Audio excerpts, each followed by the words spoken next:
Assalamualaikum warahmatullahi wabarakatuh. Selamat sore Bapak Ibu. Waalaikumsalam warahmatullahi wabarakatuh. Selamat sore Ibu Vina. Waalaikumsalam. Oke, bagaimana kabarnya sore ini Bapak Ibu? Alhamdulillah. Oh, baik. Baik. Oke, masih punya semangat ya menyelesaikan perkuliahan pengembangan IPA SD? Semangat Ibu. Masih itu. Semangat Ibu. Baik. Oke, Bapak Ibu, di sore ini, mohon maaf tadi saya mundur setengah jam gitu ya.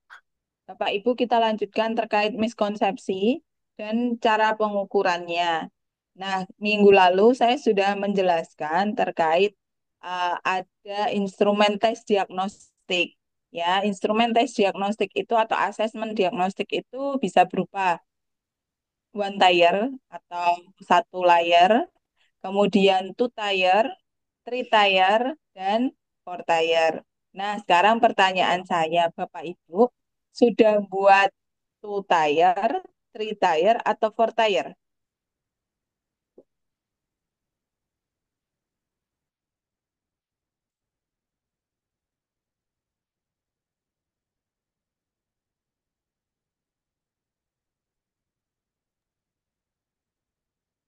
Retire. Three tier, oke, baik. Kemarin langkahnya saya sudah menjelaskan sampai langkah mana. Berarti setelah setelah dikembangkan three tier, two tier, atau four tier, Bapak Ibu mengujikan ke siswa-siswinya. Sudahkah sampai ke siswa-siswinya? Sudah, Bu.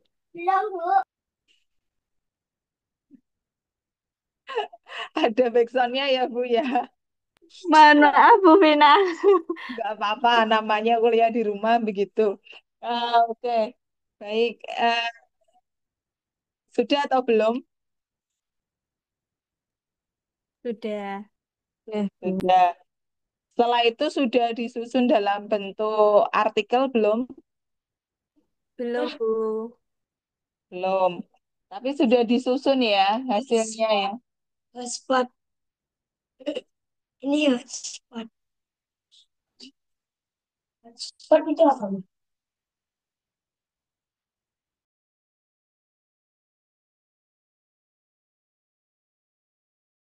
Oke.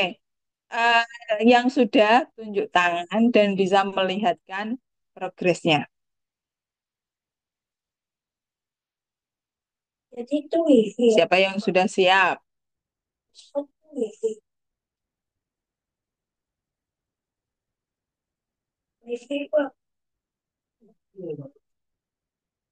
Ya, anteng-antengan ini.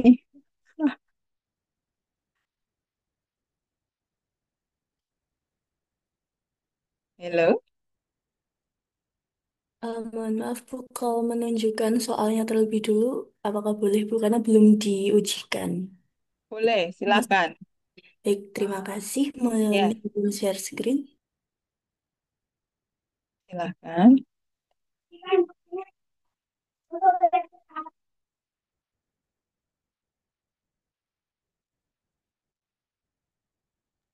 Baik, Assalamualaikum warahmatullahi wabarakatuh. Selamat sore Ibu Dr. Vina Fahriyah. Ini saya membuat untuk materi eh, metamorfosis kelas 3 fase B. Nah, saya ini menggunakannya dalam bentuk kartu soal. Untuk yang pertama, jadi di sini ada 3 TP. Untuk yang TP pertama adalah membandingkan siklus metamorfosis sempurna dan tidak sempurna. Dua ini mampu mengidentifikasi perubahan bentuk pada daur hidup hewan. Dan yang ketiga adalah tindakan manusia terhadap keberlangsungan hidup hewan. Nah, untuk tingkatan soal C1 atau remembering, mengingat, ini saya menggunakan TP yang 1.2, yaitu peserta didik mampu mengidentifikasi perubahan bentuk fase daur hidup hewan dengan benar. Nah, di sini indikator soalnya adalah disajikan gambar. Gambarnya adalah seperti ini. Peserta didik mampu menyebutkan fase daur hidup kupu-kupu dengan benar. Nah, soalnya fase yang terjadi setelah telur dalam siklus hidup kupu-kupu, A. Kepompong, B. Larva, C. Imago, dan D. Telur. Nah, di sini nanti siswa akan mengamati gambar, dan di gambar ini tidak ada keterangan, jadi siswa akan mengandalkan ingatannya sesuai dengan tingkatan C1. Itu untuk tier 1 keyakinan terhadap jawaban atau confidence level. Nah, untuk tier 2 keyakinan terhadap jawaban, ini adalah terkait keyakinan siswa. Pilihan pertama yakin sekali, yakin, kurang yakin, atau tidak yakin sama sekali. Nah, untuk tier ketiga yaitu alasan atau reasoning. Di sini ada 4 alasan. Yang pertama adalah karena sebuah telur menetas akan menjadi ulat atau larva terlebih dahulu. B. Karena telur langsung berubah menjadi kupu-kupu dewasa. C. Karena sebelum menjadi telur bentuknya adalah kepompong. D. Karena telur tidak mengalami perubahan bentuk lagi. Nah, di sini nanti siswa akan memilih satu jawaban yang menurut mereka alasannya itu paling mendekati. Nah, untuk tier yang keempat, sama seperti tier yang kedua, yaitu tentang confidence in reasoning. Terkait yakin sekali, yakin, kurang yakin, atau tidak yakin sama sekali. Nah, untuk pedoman penskorannya saya masih bingung apakah tiap tier ini mendapatkan satu jawab apabila jawaban benar, nol apabila jawaban salah. Karena em, tiap artikel yang saya baca ini berbeda-beda. Kemudian nomor soal yang kedua ini terkait tindakan manusia terhadap keberlangsungan hidup hewan. Nah, di sini saya menyajikan soal cerita. Nah, di sini peserta didik dapat menyebutkan akibat dari tindakan penebangan liar dengan benar. Nah, ini terkait dengan soal metamorfosis juga. Bahwa soal tier 1 atau confidence level ini di sebuah desa petani menyemprotkan pestisida secara berlebihan untuk membasmi hama. Nah, dalam beberapa minggu, warga menyadari bahwa jumlah kupu-kupu dan belalang ini berkurang drastis. Nah, di sekitar kolam, jumlah katak muda pun menurun. Nah, di sini siswa bukan menganalisis tapi mengidentifikasi tentang mengapa atau alasan jumlah katak muda ini bisa menurun. Nah, di sini pilihannya ada 4. Terkait hewan-hewan mengalami perubahan warna tubuh ini jelas salah. Hewan-hewan bermetamorfosis dengan lebih cepat salah. Banyak hewan mengalami gangguan dalam siklus hidupnya. Ini benar karena ada pestisida yang mengganggu siklus hidup hewan. Nah, untuk memvalidasi keyakinan siswa ada di tier 2, apakah siswa yakin sekali, yakin, kurang yakin, atau tidak yakin sama sekali. Nah, untuk tier 3 adalah reasoning. Di sini menanyakan alasan dari siswa kenapa menjawab pertanyaan tier 1. Pilihannya seperti ini. Karena pestisida dapat membunuh telur atau larva yang sedang bermetamorfosis. Kemudian yang B, karena metamorfosis membuat hewan takut dengan manusia. C, karena belalang dan katak bisa berubah menjadi hewan lain. D, karena metamorfosis hanya terjadi jika tinggal di kota. Nah, selanjutnya adalah tier 4 untuk memvalidasi alasan dari tier 3. Nah, untuk tingkatan C2 atau memahami, understanding, untuk soal nomor 3, saya mengambil tujuan 1.1 terkait peserta didik mampu membandingkan siklus metamorfosis sempurna dan tidak sempurna. Nah, indikator soalnya adalah disajikan soal cerita, peserta didik dapat menjelaskan perbedaan metamorfosis sempurna dan tidak sempurna. Nah, di sini soal ceritanya adalah Putri melihat seekor kupu-kupu yang hinggap di sebuah taman sekolah. Ia teringat saat dulu melihat ulat menempel di daun yang sama, Bu Guru mengatakan bahwa kupu-kupu berasal dari ulat yang melalui proses metamorfosis. Nah, berdasarkan cerita di atas, dapat disimpulkan bahwa kupu-kupu mengalami metamorfosis titik-titik.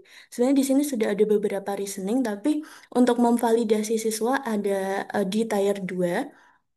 Kemudian alasannya disebutkan lagi pada tier 3 dan siswa akan memvalidasi tier 3 dengan tier 4.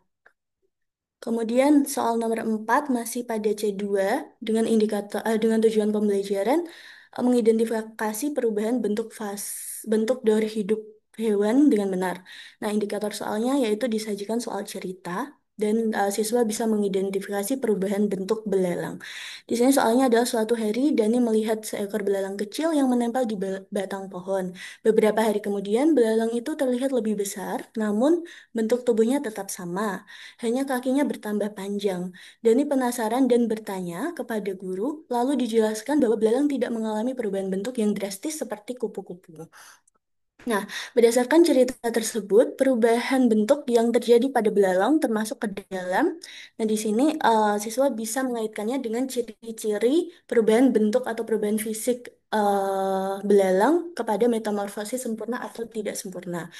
Nah, terkait jawaban soal tier 1 akan divalidasi pada tier 2 dan akan kembali divalidasi dengan alasannya. Di sini ada 4 alasan kenapa memilih jawaban tersebut. Yang pertama adalah karena belalang mengalami perubahan warna tubuh, jelas salah. Karena belalang memiliki bentuk tubuh yang tidak banyak berubah dari nimfa ke dewasa, benar. Dan ini karena belalang berasal dari telur lalu menjadi ulat, kurang tepat. Dan D, karena semua hewan yang hidup di pohon mengalami metamorfosis sempurna, salah. Dan alasan ini akan divalidasi pada tier keempat. Untuk tingkatan C3, di sini saya mengambil tujuan pembelajaran 1.1, yaitu membandingkan siklus metamorfosis sempurna dan tidak sempurna. Dengan indikator soal disajikan gambar, ini gambarnya, peserta didik menentukan klasifikasi hewan pada metamorfosis sempurna di lingkungan sekitar peserta didik dengan tepat. Nah, di sini gambarnya ketika membersihkan sungai, Putra menemukan banyak sekali hewan di sekitar sungai. Jadi ini Putra dan Putra menemukan ada A, kupu-kupu, B, kecoa, C, katak, D, lebah, E, belalang. Nah, di sini pertanyaannya adalah di bawah ini yang merupakan hewan dengan metamorfosis sempurna adalah kecuali hewan yang ditunjukkan oleh huruf A, B, C, atau D. Nah, untuk memvalidasi jawaban siswa kan divalidasi pada tier 2. Kemudian alasannya, apakah alasan kalian memilih jawaban itu? A, karena hewan tersebut tidak mengalami fase pupa. B, karena hewan tersebut memiliki sayap saat masih kecil, salah. C, karena hewan tersebut tidak berasal dari telur, salah. D, karena semua hewan hidup di air mengalami metamorfosis sempurna. Ini salah. Nah, kemudian alasan ini juga akan divalidasi pada tier keempat, yaitu keyakinan terhadap alasan. Kemudian soal nomor 6, saya menggunakan tujuan pembelajaran yang ketiga, yaitu menganalisis tindakan manusia terhadap keberlangsungan hidup hewan. Di sini disajikan soal cerita, kemudian peserta didik dapat menyebutkan akibat dari tindakan penebangan liar terhadap metamorfosis hewan. Soalnya adalah pada hari Minggu, siswa kelas 3 melakukan kerja bakti membersihkan taman sekolah. Nah, beberapa siswa memetik bunga sembarangan, menebas rumput, dan ada yang membuang sampah plastik ke kolam. Di kolam itu terdapat telur-telur katak yang baru saja menetas. Nah, berdasarkan soal cerita ini, tindakan manusia yang dapat mengancam keberlangsungan hidup hewan ditunjukkan oleh. Nah, ini pertanyaannya sangat-sangat eh, berhubungan dengan perilaku yang sangat-sangat relevan ditemui oleh siswa, di mana pada kerja bakti sekolah misalnya pasti ada siswa yang memetik bunga sembarangan, kemudian ada membuang sampah sembarangan, dan ini pilihannya juga eh, terkait dengan soal cerita. A, memetik bunga agar taman lebih indah. B, menebas rumput liar agar rapi. C, membuang sampah plastik ke kolam. D, mengamati kupu-kupu dengan kaca pembesar. Jawaban yang tepat adalah C. Kemudian divalidasi pada tier kedua. Dan alasan memilih jawaban ada di tier ketiga, yaitu A, karena sampah plastik dapat merusak lingkungan air dan membahayakan hewan air. B, karena memetik bunga membuat hewan takut. C, karena rumput liar adalah makanan hewan makan daging. Ini sangat salah. D, karena kolam akan tetap bersih meskipun ada plastik. Ini salah. Jadi jawaban yang benar adalah A, sesuai dengan metamorfosis hewan. Kemudian divalidasi pada tier keempat. Kemudian soal yang ketujuh adalah tingkatan C4 atau menganalisis. Saya mengambil tujuan yang pertama, yaitu membandingkan siklus metamorfosis sempurna dan tidak sempurna. Dengan indikator disajikan pernyataan, ada 4 pernyataan, peserta didik dapat mengorganisasikan ciri-ciri metamorfosis sempurna pada hewan dengan benar. Nah, berdasarkan pernyataan di atas, manakah yang termasuk ciri-ciri dari metamorfosis sempurna? Di sini siswa akan memilih dua dari empat pernyataan yang mungkin salah. Di sini jawaban yang benar adalah pernyataan satu dan dua, yaitu akan mengalami fase pupa dan perubahan bentuk tubuh yang mencolok. Ini merupakan ciri-ciri dari metamorfosis sempurna. Kemudian divalidasi pada tayar kedua dan alasannya adalah A. Karena metamorfosis sempurna memiliki fase pupa dan perubahan bentuk tubuh yang mencolok. B. Karena semua hewan mengalami pupa dan berubah menjadi bentuk serupa. Salah. C. Karena metamorfosis sempurna tidak mengalami fase nimfa. Salah. D. Karena metamorfosis sempurna selalu memiliki bentuk tetap sejak kecil. Jadi jawaban yang benar adalah A. Kemudian siswa akan memvalidasi pada tier keempat. Kemudian soal yang ke-8, yaitu peserta didik mampu membandingkan siklus metamorfosis sempurna dan tidak sempurna. Di sini indikator soalnya adalah disajikan soal cerita. Peserta didik dapat menganalisis ciri metamorfosis dengan benar. Nah, ini soal ceritanya. Suatu hari Dina dan Bimo bermain di dekat kolam dan melihat dua jenis hewan, yaitu katak dan capung. Mereka mengamati bahwa capung bertelur di air, telurnya menetas menjadi larva kecil yang disebut nimfa, lalu berubah menjadi capung dewasa. Sedangkan katak bertelur, kemudian menjadi kecebong, lalu tumbuh kaki, dan akhirnya menjadi katak dewasa. Nah, di sini ada dialog. Bimo berkata, wah, katak dan capung itu sama-sama berubah bentuk saat tumbuh. Namun Dina menambahkan, tapi cara mereka berubah tidak sama loh. Nah, ini terkait ranah kognitifnya, yaitu memberikan komentar atau argumentasi. Jadi pertanyaannya adalah pernyataan Dina yang paling tepat berdasarkan pengamatan mereka adalah A. Capung mengalami metamorfosis sempurna karena berubah dari nimfa ke capung. B. Katak mengalami metamorfosis tidak sempurna karena tidak memiliki pupa. C. Capung mengalami metamorfosis tidak sempurna karena tidak mengalami pupa. D. Katak tidak mengalami metamorfosis karena tetap hidup di air. Jawaban yang benar adalah C. Berdasarkan soal cerita. Kemudian divalidasi pada tier kedua dan alasan memilihnya dari tier ketiga, yaitu A, karena capung tidak melalui pupa, berarti ini adalah metamorfosis tidak sempurna. Kemudian soal dengan tingkatan C5 atau mengevaluasi, saya mengambil satu soal saja, yaitu dengan tujuan pembelajaran mengidentifikasi perubahan bentuk fase daur hidup hewan. Nah, di sini indikatornya adalah disajikan soal cerita, peserta dapat memberikan kritik terhadap metamorfosis hewan. Di sini soal ceritanya adalah Edo mengatakan bahwa nyamuk dan kupu-kupu mengalami metamorfosis sempurna. Lani menyanggah dan menyebut bahwa belalang termasuk dalam kelompok itu juga. Maksudnya adalah kelompok metamorfosis. Pernyataan yang benar untuk mendukung pendapat Edo dan mengkritik pendapat Lani adalah di sini siswa juga akan memilih jawaban yang sesuai dengan argumentasi mereka. Jawaban yang benar adalah A, belalang tidak mengalami fase kepompong. Kemudian divalidasi pada tier kedua, apabila siswa yakin sekali, maka jawabannya akan eh, merujuk pada tier ketiga, yaitu alasan memilih jawaban yang A. Karena nyamuk dan kupu-kupu mengalami fase larva dan kepompong sebelum dewasa. Kemudian divalidasi pada tier keempat. Untuk soal yang terakhir, soal nomor 10, yaitu dengan tingkatan C6, saya mengambil tujuan menganalisis tindakan manusia terhadap keberlangsungan hidup hewan dengan tepat.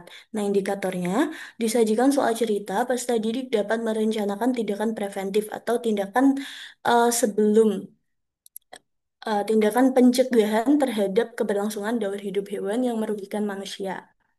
Di sini soalnya adalah di sekitar sekolah terdapat banyak genangan air dan nyamuk menjadi semakin banyak. Semua siswa yang sudah belajar tentang metamorfosis nyamuk membuat rencana sederhana dalam bentuk langkah-langkah yang bisa dilakukan bersama dengan temannya untuk menghambat proses metamorfosis nyamuk agar tidak berkembang biak. Nah, di sini adalah langkah-langkah yang mungkin bisa mencegah perkembangbiakan nyamuk karena ini sangat merugikan manusia. Nah, ini pertanyaannya juga sangat relevan dengan keadaan yang sekarang. kadang hujan, kadang kemarau. Nah, dengan pilihan A, membiarkan bak mandi dalam kondisi terbuka, ini seringkali dijumpai siswa pada kamar mandi. Kemudian yang B, menyemprotkan parfum ke area genangan air, ini sama sekali tidak nyambung. Dan C, menguras bak mandi dan menutup tempat penampungan air, ini benar. Dan D, menggunakan kelambu di atas, di dalam kelas setiap hari. Ini salah dan nanti akan divalidasi pada tier kedua yaitu confidence level dengan pertanyaan ya dengan jawaban yakin sekali, yakin, kurang yakin dan tidak yakin sama sekali. Nah, kemudian akan merujuk pada alasan memilih jawaban pada tier ketiga yang A, karena nyamuk bertelur di air yang tergenang dan bersih, maka perlu menguras dan menutupnya. Ini jawaban yang benar. Kemudian yang B, karena nyamuk hanya bisa bertelur di air kotor. Mungkin siswa akan menjawab ini juga. Jadi pilihan jawabannya akan mengecoh. C, karena menyemprotkan parfum bisa mengusir serangga. Ini salah. D, karena kelambu mencegah semua jenis serangga berkembang biak. Ini juga salah. Karena ini akan membingungkan siswa. Dan kemudian agar siswa makin yakin terhadap alasannya akan divalidasi pada tier keempat. Jadi seperti itu, Bu Vina.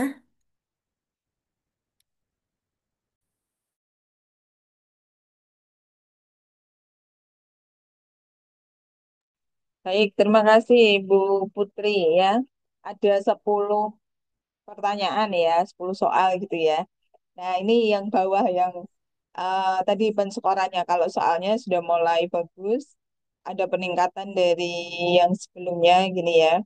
Nah, apabila jawaban salah, maka skor diberikan satu, menjawab. Nah, kemarin saya sudah sampai ke menjelaskan, dia kalau jawab betul, alasan salah, betul, sudah sampai ke sana ya. Nah, Sudah, Bu. ya, berarti nanti pedoman penskorannya arahnya ke sana. Kalau mau ke tahu miskonsepsinya untuk analisis miskonsepsinya atau sebagai asesmen diagnostiknya.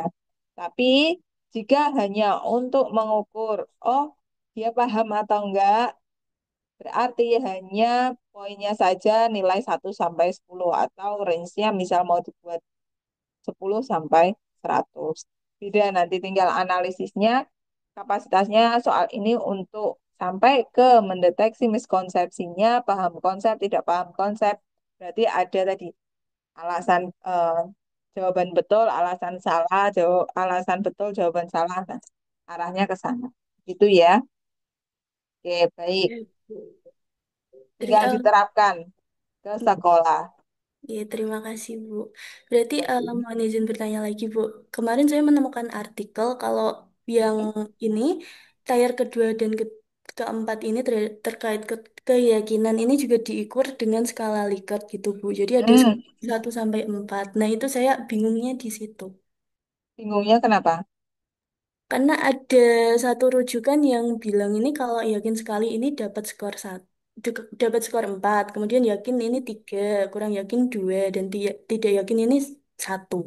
Nah itu kan kemudian juga ada rujukan yang bilang kalau tiap tier ini dapat 1 gitu, Bu. Jadi masing-masing 1, 1, 1, 1. Jadi total tiap Oh, skalanya 4 gitu. oke, oke. Nah, nanti arahnya begini.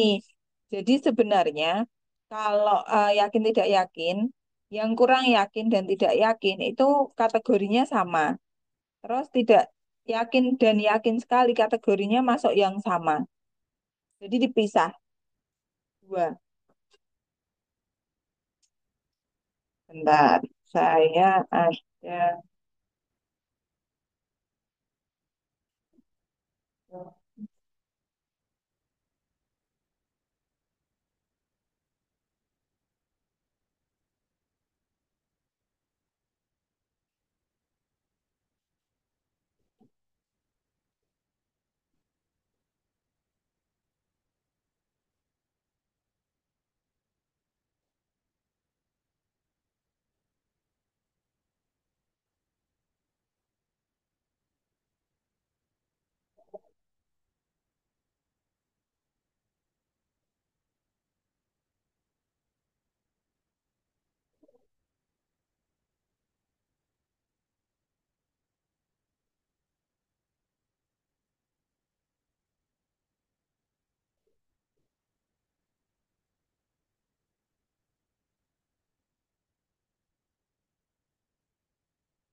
Bentar. Oh, lupa. Bentar. Iya.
Ini, saya berikan penjelasan nih ya.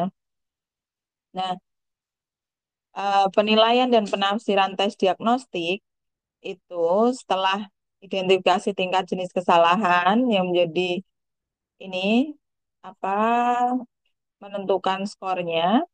Kemudian setiap butir skor mampu merekam kemampuannya sehingga dapat memecahkan persoalan tersebut.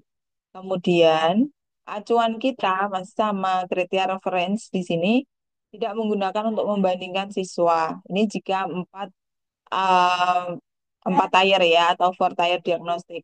Jadi dikelompokkan miskonsepsi, paham dan tidak paham konsep. Caranya begini. Jadi kalau jawaban benar, jadi bukan melihat dia alasannya tadi ya skala Likert 1 sampai 4 itu tidak, tapi kalau jawabannya betul, benar, tingkat keyakinan menjawabnya jawaban ya tinggi misalnya tinggi itu yang tadi yakin dan yakin sekali. Yang cukup yakin dan tidak yakin masuknya ke rendah. Jadi kita bedakan tinggi dan rendah. Nah, kemudian jika alasannya benar, tingkat keyakinan alasannya tinggi, maka dikatakan paham. Yang masuk paham hanya ini. Yang masuk tidak paham tentu benar tingkat keyakinan rendah. Benar tingkat keyakinan rendah itu dikatakan tidak paham. Kategorinya seperti itu. Kemudian benar, rendah, salah, tinggi. Nah, pasti miskonsepsi. Nah, semacam ini. Jadi kita lihatnya dikategorikan. Kalau tadi kan 10 soal, berarti nanti kita kategorikan. Dia menjawabnya benar, tinggi, dan seterusnya seperti itu. Ya, gitu. Ada yang ditanyakan? Bu, mohon izin bertanya lagi. Berarti nanti itu tidak ada pengujian soal apa daya beda soal seperti yang kemarin disampaikan, Ibu. Jadi langsung Kalau eh, eh, dikategorikan. Bentar. Kalau daya beda soal, beda lagi cara ngitungnya. Kan daya beda soal lebih ke cukup analisisnya 1010. Ya kan? Kalau jawabannya betul di soal utama ya, bukan yang alasan ya. Soalnya misal dia betul dapat skor 1, kemudian pakai rumus daya beda itu sebentar.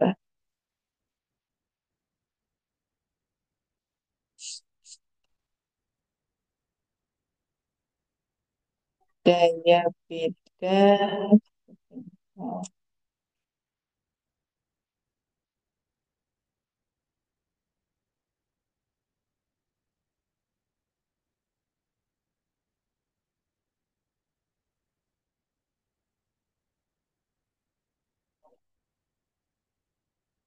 Nah,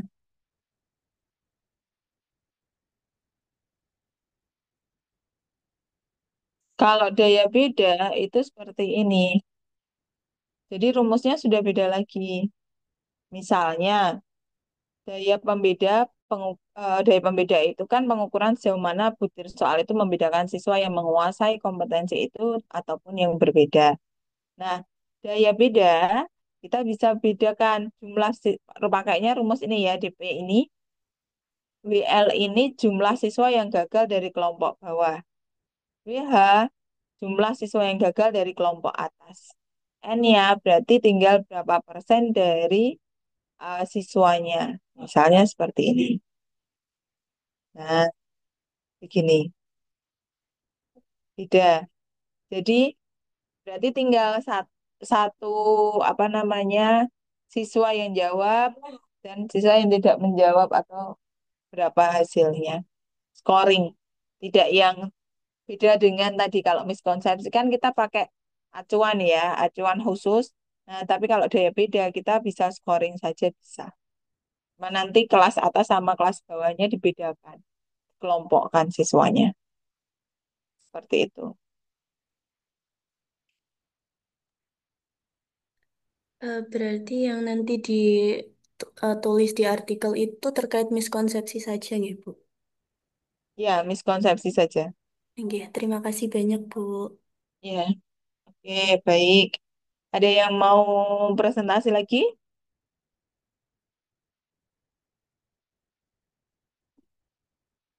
Halo, ibu-ibu, bapak-bapaknya off cam soalnya yang tak panggil ibu-ibu.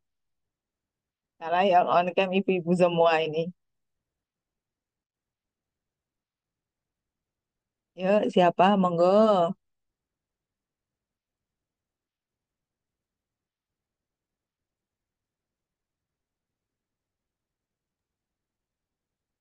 Izin share dicukupkan. screen, Bu. Oke, silakan.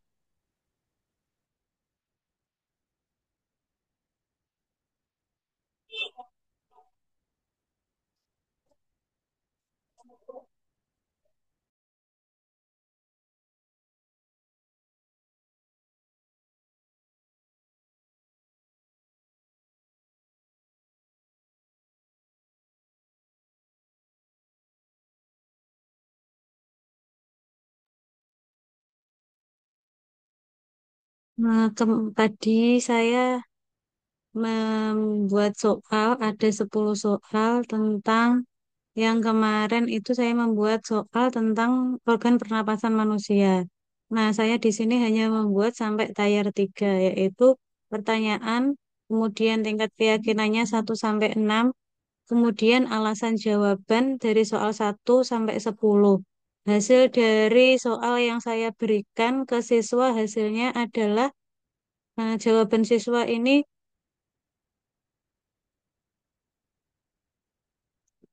dapat 70, tingkat keyakinannya bervariasi, ini sama. Kemudian kebenaran alasannya itu 50. Saya belum tahu Bu, terkait dengan tadi ada kategori miskonsepsi, paham, tinggi, rendah, dan tinggi. Tadi yang dicontohkan itu tayar 4. Nah, kalau tayar 3 itu sama atau tidak nanti. Kemudian ini 90, nilainya 90, kemudian tingkat keyakinannya tinggi. Eh, izin bertanya Bu, nanti berarti kalau tingkat keyakinannya sampai 6, berarti 1, 2, 3 termasuk rendah, 4, 5, 6 termasuk tinggi Ibu. Ya, baru saya pola seperti ini, belum saya kategorikan soalnya benar, tingkat keyakinannya tinggi, dan kebenaran alasan siswanya tinggi. Ini dari siswa absen 2 ini dapat nilai 90. Kemudian tingkat keyakinannya tinggi, alasan kebenaran jawabannya itu dapat nilai 70. Kemudian siswa yang absen 3 nomor nilainya 80. Kemudian tingkat keyakinannya ini rata-rata tinggi, kemudian kebenaran alasan jawabannya itu 80. Kemudian siswa yang ke absen 4 ini nilainya 90, rata-rata keyakinan jawabannya, tingkat keyakinannya tinggi, kemudian nilainya 70. Absen 5 nilainya 70, tingkat keyakinannya tinggi, nilainya 70. Kemudian absen 6 nilainya ini 60, kemudian tingkat keyakinannya itu termasuk tinggi, dan alasan jawabannya nilainya 50. Kemudian untuk soal nomor 7, untuk siswa yang absen 7, nilainya 90. Ini beberapa cukup tinggi keyakinannya, hanya dua soal tingkat keyakinannya rendah, kemudian nilainya alasannya 70. Kemudian siswa ke-8 jawabannya nilainya 80, rata-rata tingkat keyakinannya tinggi, kemudian alasan benar jawabannya itu 60. Kemudian absen 9 ini nilainya 70. Rata-rata tingkat keyakinannya tinggi, kemudian jawaban alasan benarnya 80. Absen 10 nilainya 70, rata-rata tingkat keyakinannya tinggi, kemudian nilai alasan jawaban benar 70. Absen 11 ini 60 nilainya, rata-rata jawabannya tingkat keyakinannya tinggi, dan hasilnya nilai alasan jawaban benarnya 60. Kemudian absen 12 nilainya 60. Ini beberapa cukup tinggi.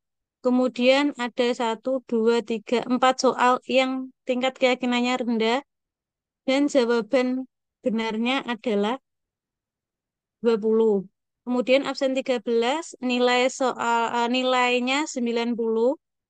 Kemudian ada 4 soal yang tingkat keyakinannya rendah. Kemudian nilai alasan benarnya 80. Kemudian absen 14 ini nilainya 90. Rata-rata ini tinggi, tingkat keyakinannya hanya 2 soal yang tingkat keyakinannya rendah, kemudian nilai alasan jawaban benarnya 80. Kemudian absen 15, nilainya 90, kemudian tingkat keyakinannya tinggi, dan nilainya alasan jawaban benar 90. Kemudian absen 16, jawaban benarnya 70, tingkat keyakinannya tinggi, kemudian nilai alasan jawaban benarnya 60. Absen 17, nilai 80, semua jawabannya tingkat keyakinannya tinggi, kemudian alasan jawaban benar 50. Kemudian absen 18 nilainya 100, tingkat keyakinannya tinggi, kemudian nilai alasan jawaban benarnya 90. Kemudian absen 19 nilainya 50.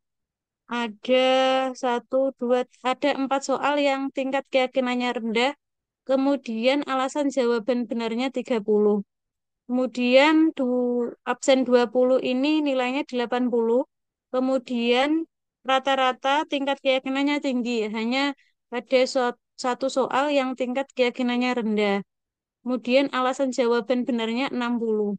Kemudian 21, absen 21 nilainya 60. Tingkat keyakinannya tinggi. Kemudian alasan jawaban benarnya 60. Absen 22 nilainya 70.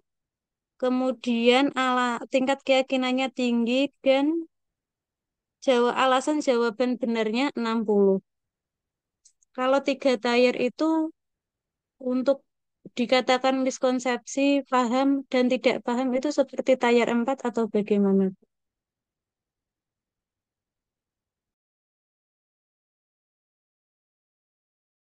Nah, oke, baik Bu Siti ya. Bu Siti Nurhidayah panggilannya Bu? Benar, Bu. Bu Nur. Oke, Bu Nur.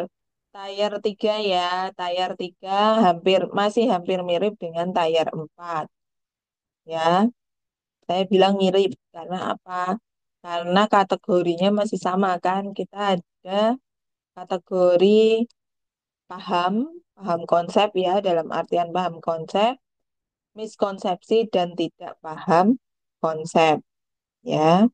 Nah, untuk three tier itu kan ada butir soal, pilihan jawabannya dan alasan menjawabnya. Sehingga kita punya keyakinan tunggal dalam siswa menjawab, sehingga bisa mendeteksi apakah dia yakin dalam memilih jawaban ataukah tidak, kan seperti itu. Nah, sama. Jadi, bentar, kalau nggak mau. Saya stop share gitu. Ye, oke, bentar, Bu.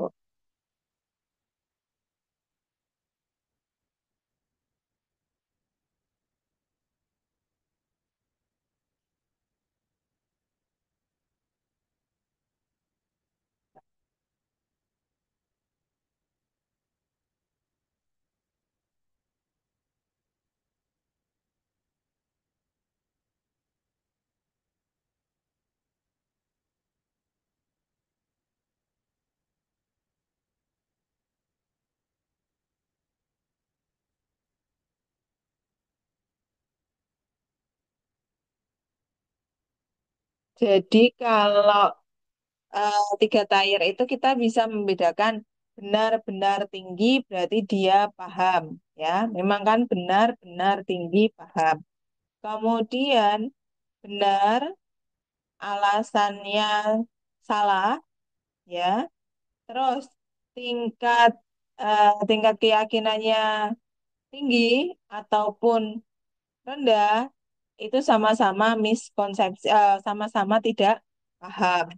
Kalau salah sama salah berarti dia miskonsepsi. Jadi begini, sebentar, mirip, sama,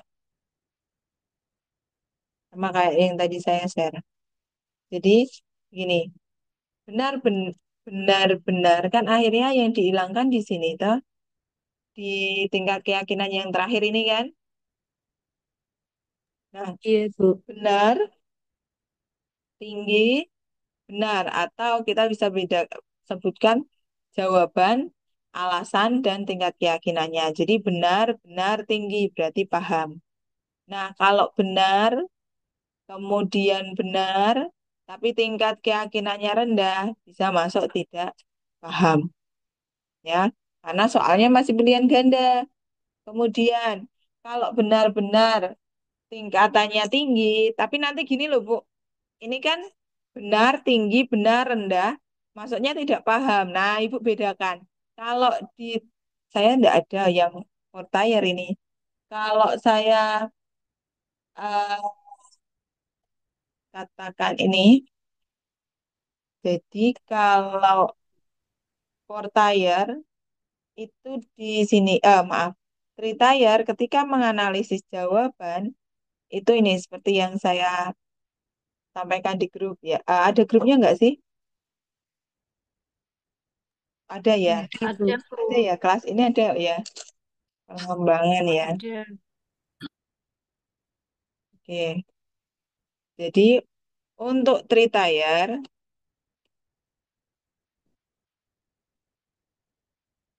itu ini ada ini saja. Jadi benar, benar, alasan dan tingkat keyakinan tinggi, maka pemahaman benar dan yakin.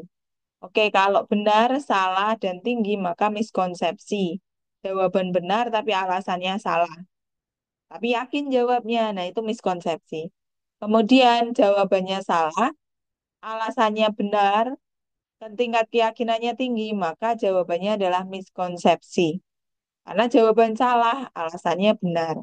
Kemudian kalau salah, salah, dan tinggi, dia namanya bukan miskonsepsi atau salah total ya, tapi memang tidak paham konsep. Itu yang terakhir. Jadi ada empat, empat hal kalau di Tritayer. Ya. Oke. Nah, Bu Nur, tadi saya yang bingung ketika analisisnya Bu Nur seperti itu, ada nilainya. Ya. Oke, nilai iya, tetap Bu Nur pegang nilai. Tapi bukan di kolom akhir untuk nilai itu, tapi bedakan di kolom lain.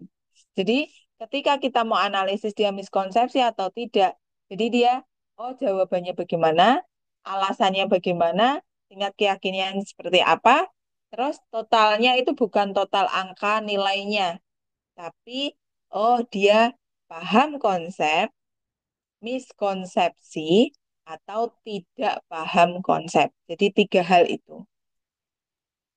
Mohon maaf, Bu. Nah, Ini Analisisnya butir soal atau analisisnya ke siswanya, Bu? Kalau miskonsepsi, analisisnya ke siswa.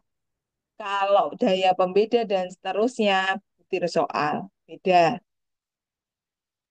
Berarti Beda. nanti yang saya analisis siswanya ya, Bu. Misalnya jumlah Ya. 20 ada 22 berarti. Hmm. Tadi kan Ibu sudah siswanya, toh? Nggih. Nggih. Tapi yang terakhir kan nilainya 90, 70 gitu kan? Nggih, Bu. Oke. Berarti kolomnya perlu dirubah ya, Bu. Nggih. Per siswa per soal, Bu. Misalkan Iya. saya siswa absen satu T B T B berarti paham. Seperti itu, Bu. Nggih. Hmm, Hmm. seperti itu. Jadi, tadi kan kalau gambaran saya kan begitu. Ada berarti nomor soalnya, kemudian jawaban siswanya bagaimana. Nah, itu peserta nomor berapa. Langsung aja kalau nomor satu berarti absen satu seperti apa gitu. Berarti nanti kita bisa membedakan mana siswa yang betul-betul paham, betul-betul tidak paham konsep atau miskonsepsi, atau miskonsepsi, salah konsep ya, atau betul-betul tidak paham konsep. Jadi hasilnya arahnya ke sana. Mohon Oke. maaf, izin bertanya. Berarti satu anak itu kan menjawab 10 soal. Hmm? Nah, 10 soal itu kita kategorikan paham, tidak paham, dan miskonsepsi. Hmm, bisa disimpulkan itu miskonsepsi jika anak dari 10 soal itu miskonsepsinya berapa, Bu? Nah, jenengan lihat pada materi itu soalnya ada berapa? Apakah sudah mewakili semua belum? Sudah, Bu. Sudah mewakili Nah, 3 tujuan pembelajaran. nah, berarti kalau sudah tinggal diprosentasekan.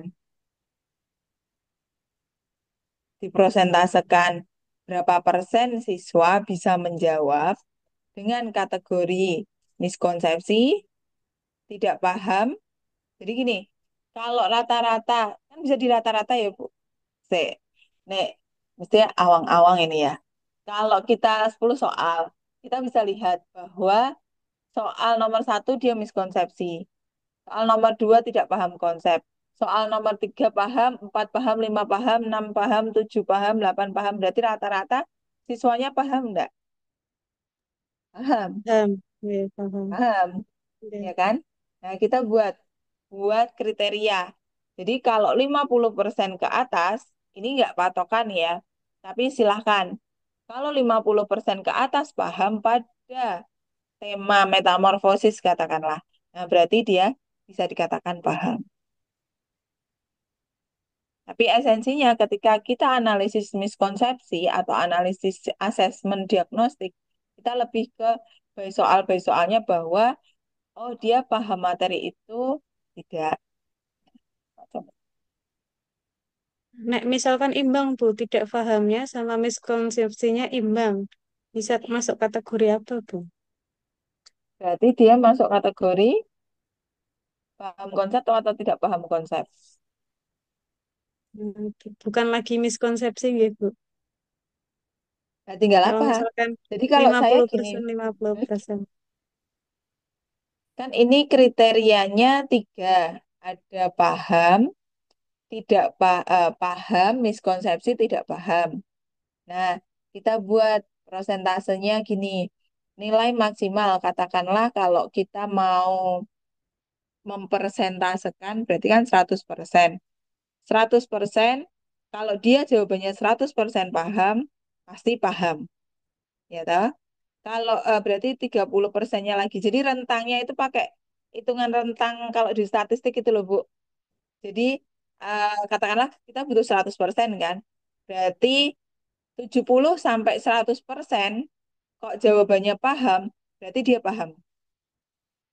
Nah, berarti terus 70, 30, 30, 0 sampai 30 atau 0 sampai 35%, dia banyak miskonsepsi, berarti dia miskonsepsi. Nah, semacam itu. Kita buat kriteria begitu. Baterainya buat sendiri tidak apa-apa, Bu. Ya, enggak Tidak. apa-apa.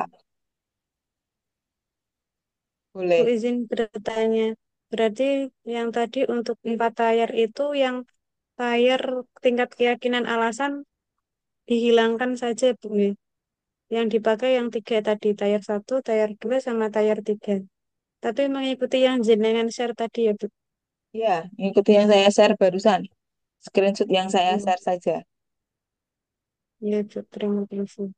Nah, sebenarnya begini Bapak Ibu. Eh, kita lihatnya lebih ke nomor satu, kebanyakan siswa itu mengalami miskonsepsi atau tidak. Jadi by nomor. Tapi kita juga bisa melihat by siswa. Paham ya yang saya maksudkan ya?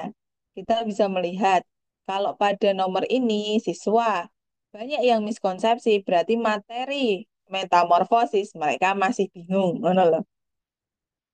Tapi kalau bagi siswa, oh berapa persen yang dia hampir mirip kalau dia tuntas KKM berarti dia tuntas KKTP berarti dia paham konsep. Nah, semacam itu. Lebih ke semacam itu kalau by siswanya, berdasarkan siswanya. Oke, jadi kita bisa analisis secara mendatar ataupun secara menurun. Mendatar itu berarti by nomor, nomor soalnya. Kalau menurun berarti by eh, siswanya. Oke, punya gambaran Bapak Ibu? Iya, Bu. Ada yang tanyakan?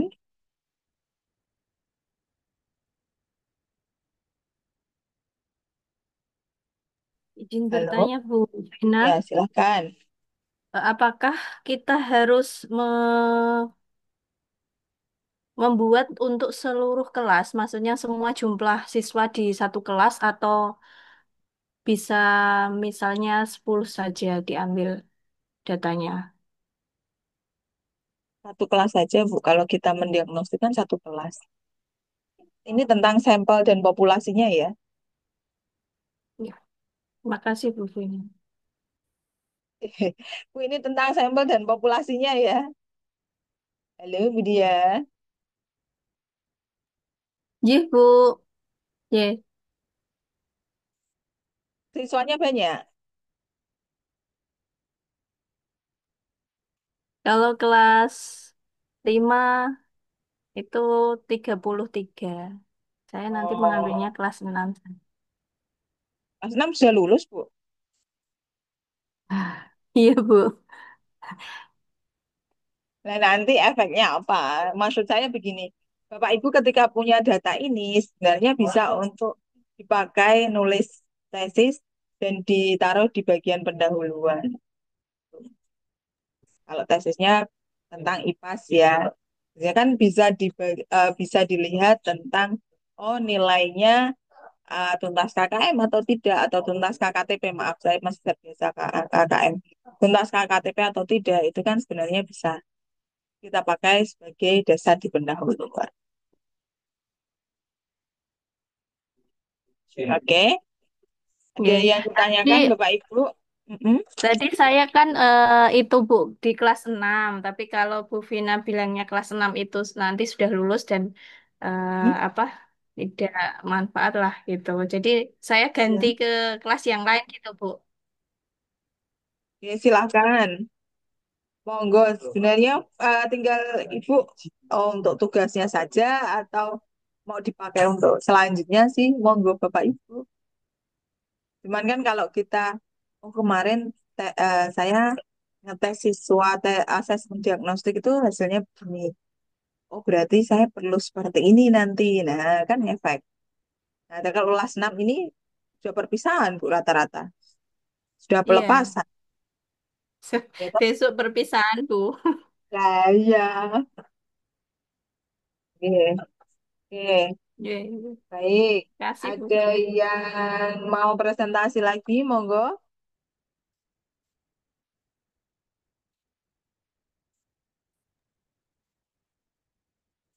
Saya izin mencoba Bu. Tadi sudah saya sampaikan ke siswa. Ini hasil saya. Ya, silakan, Bu. Oke.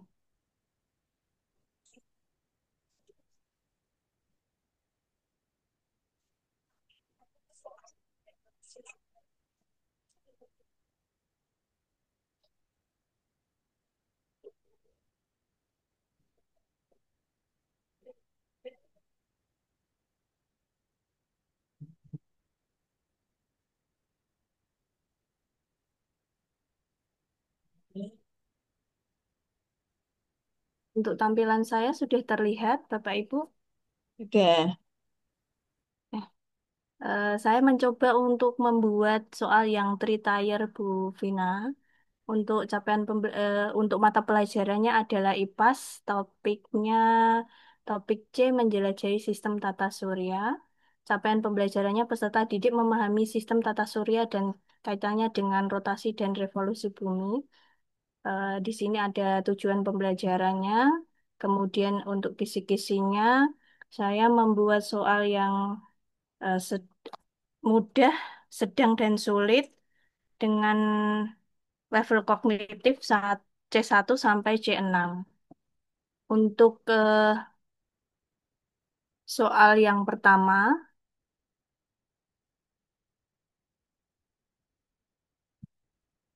tata surya terdiri dari matahari sebagai pusat dan planet-planet yang mengelilinginya. Planet-planet memiliki urutan tertentu berdasarkan jaraknya dari matahari. Setiap planet memiliki lintasan orbit yang berbeda-beda. Mengetahui urutan planet sangatlah penting untuk memahami struktur tata surya. Urutan planet yang benar dari yang paling dekat dengan matahari adalah jawaban yang benar adalah B, Merkurius, Venus, Bumi, dan Mars. Untuk tingkat keyakinan dalam memilih jawaban ada 6.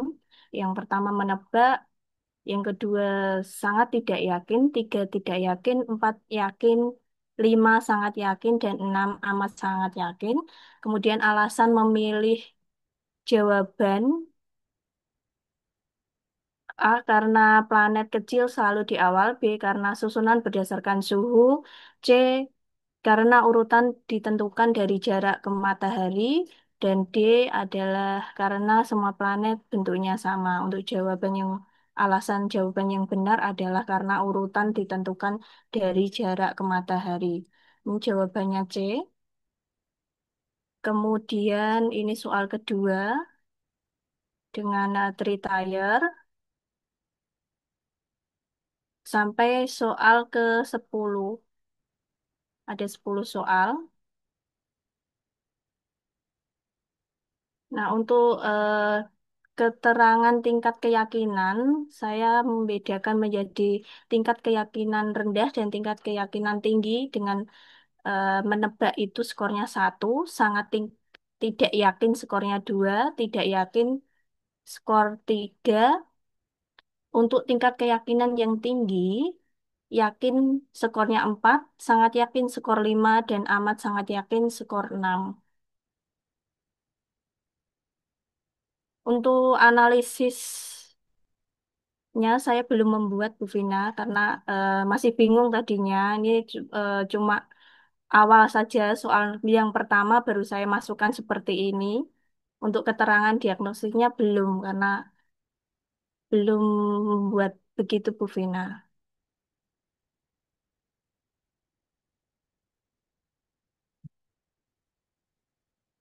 Oke, baik. Tinggal dianalisis ya, Bu ya. Ya Bu. Ini tadi baru 10 siswa ya.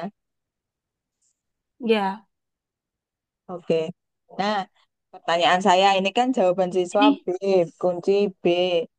Eh, Kalau supaya mudah ya, di enter lagi, kasih, oh ini benar, salah, gitu kan belum ya. Belum.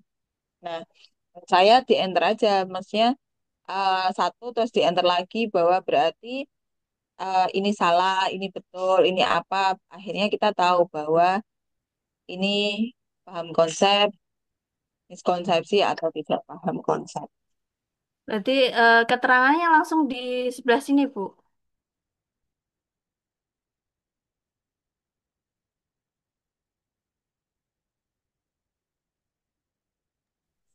Kenapa, Bu? Keterangannya langsung di sertakan di Bawahnya, sebelah sini. Bawahnya, bawahnya, bawahnya. bawahnya. Berarti kan ini, jenengan kan terbantu karena ada kunci jawabannya kan. Ya, Nah, nanti jawaban siswa berarti di sini langsung ditulisi. Misal nomor satunya sudah diantar. B berarti benar kan. ya, ini benar. Nah, terus ini C, C benar, yang jawaban sama kuncinya C sama C ini benar. Tapi untuk tingkat keyakinan menjawabnya ya, hanya satu. rendah kan. Rendah ya. Ya, rendah berarti apa? Tiga ya ini retire ya. Cerita deh. Berarti ya miskonsepsi.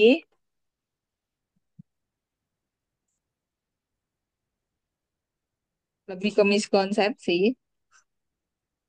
Ini untuk soal yang nomor satu. Nanti soal kedua bisa saya taruh bawahnya begitu ya, Bu.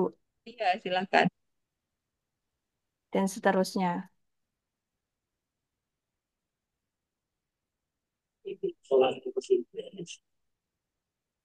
Gitu ya, Bu ya. Ya, Bu. Makasih, Bu Vina. Oke.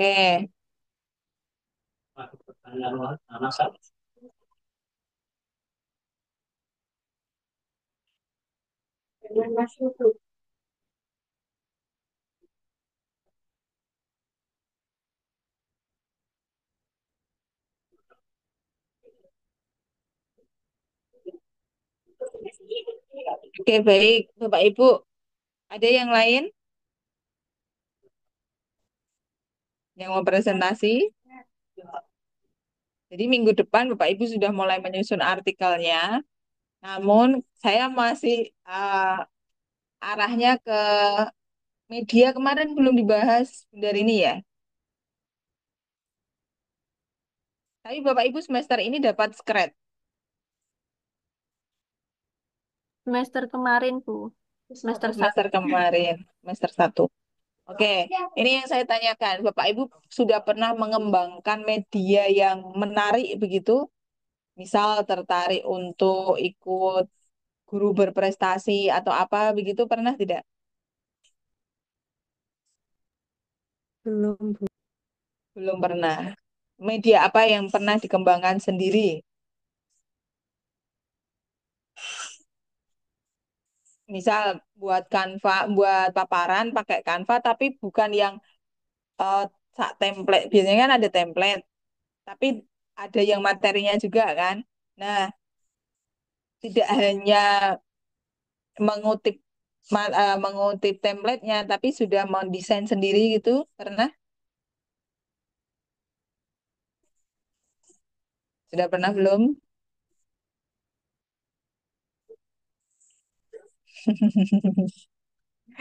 Oke, oke. Gini, untuk yang tugas miskonsepsi, silakan diselesaikan sampai ke siswa. Untuk minggu depan, gantian Bapak Ibu yang presentasi secara berkelompok, ya, tentang media pembelajaran yang bisa digunakan untuk materi IPAS. Ya, kelas ini jumlahnya ada 15 orang, betul? 15 saya bagi dalam tiga kelompok. Ya, yang pertama, tolong bahas tentang augmented reality. Yang kedua, kelompok dua, bahas tentang virtual reality. Yang ketiga, media interaktif berbasis modul ajar ataupun paparan. Paparan itu maknanya presentasi. Jadi masih yang manual. Maksudnya manual itu uh, kita bisa pakai PPT, pakai Canva, tapi macam-macam. Sekarang Canva kan juga ada Canva Site, seperti Google Site. Nah, arahnya yang nomor tiga ini bahasnya ke sana, ya. Jadi pengelompokannya lima mahasiswa, lima mahasiswa, lima mahasiswa. Nah, pengelompokan ini saya serahkan ke Bapak Ibu atau saya bentuk. Kalau saya ya yang terlihat saja ini tadi 5 orang saja yang terlihat ini. Ada Budia, Bu Siti, Bu Niken, Bu Putri, Pak Alfiandi, Pak Andi. Bu Elis, Pak Rifan, yang lain off cam. Yuk, saya didengerin apa enggak? Kalau sama Bunda ini off cam dimarahi tak? Ibu. Ya, Ya Bu, tidak. dimarahi, Bu. Iya. Lah kok kon ngoceh dhewe mahasiswane nang ndi ngono ya. Kalau saya sama mahasiswa S1 gitu, tapi kalau sama mahasiswa S2 tidak. Kenapa? Karena ya mungkin kadang di depan layar gitu toh, tapi disambi sama siswanya atau muridnya gitu kan. Ya, limanya silahkan ditentukan sendiri dibantu Pak Romdoni ya. Ye, siap, Bu. Ya, dibagi dituliskan di grupnya langsung saja ya dengan Ye. materi tadi. Oke, kita minggu depan bahas tentang eh, media pembelajaran untuk IPA, khususnya IPA ya. Jadi langsung oh augmented reality itu memang pantas untuk IPA. Contohnya pada tata surya. Seperti apa? Nah, Bapak Ibu bisa membahas cara membuatnya sampai ke contoh-contoh yang sudah ada ya. Virtual reality juga sama. Bisa nggak sih virtual reality kita pakai untuk siswa-siswa kita? Bisa. Dengan cara apa? Oh, kita buat. Terus cara membuatnya bagaimana? Terus untuk gelasnya bagaimana? Atau kacamatanya seperti apa? Sekolah ada dana enggak? Nah, sampai ke sana. Ya, pembahasannya kan. Oke, Bapak Ibu, bisa dipahami. Nah, saya sudah tugasnya kan sudah kemarin nilai, maaf, asesmen. Berarti saya akan buat tempat di Sunan. Silakan Bapak Ibu unggah hasil pengembangan asesmennya di Sunan. Ya, oke. Yang diunggah yang sudah diujikan ya, Bu. Sebelum Maksud- progres sama sesudah. Nanti ada dua tempat. Iya, terima kasih, Bu. Oke, baik. Ada yang tanyakan, teman-teman? Ya, itu yang diunggah di Sunan untuk materi untuk tugas miskonsepsi atau apa, Bu? Miskonsepsi. Miskonsepsi yang sudah tadi masuk kriteria paham tidak paham miskonsepsi ini, Bu ya. Ah, yang satu pengembangan soalnya dulu. Yang kedua, nanti kalau sudah dapat data, sudah pernah diberikan ke siswa-siswinya. Pengembangannya Oke. itu yang ada kisi-kisi soalnya juga itu, Bu. Ya, ya, betul. Mohon maaf, Bu. Kalau kemarin buat kisi-kisi soal kan soalnya campuran. Kemudian yang untuk tugas miskonsepsi kan khusus 10 soal pilihan ganda. Itu tidak apa-apa, Bu. Tidak apa-apa. Tidak apa-apa. Ya, terima kasih. Ya. Kan kemarin memang Bu Wina minta buat soal yang campuran dulu. Kemudian saya nerangke lagi yang miskonsepsi. Kan gitu toh. Jadi ada step by stepnya. Ya, cukup penjelasan dari saya. Ada yang tanyakan Bapak Ibu?